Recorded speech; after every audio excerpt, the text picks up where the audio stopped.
Kauna-unahang de-aircon na waiting shed sa Pangasinan itinayo sa bayan ng Mapandan. Silipin sa report.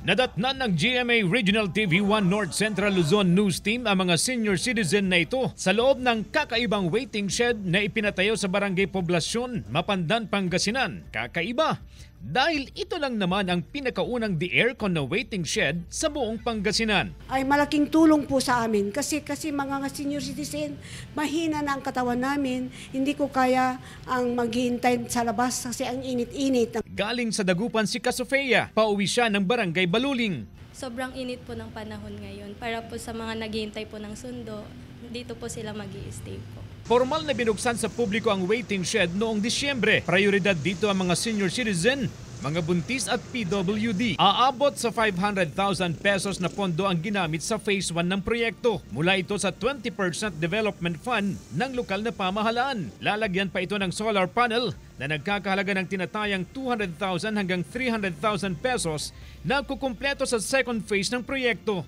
Sometime last year, nung kainitan during summer, mayroon po tayong incidents na mga senior citizens ay nahi-heat stroke. 20 katao ang kapasidad ng waiting shed. Bukas ang waiting shed mula alas 6 ng umaga hanggang alas 10 ng gabi. Isasara ito pagdating ng gabi upang hindi gawing tambayan ng ilang residente. Ito na yung pinaka-safe na area para i-drop, magpapadrop sila at magpapasundo sa kanilang mga nanay or parents para safe na rin sila.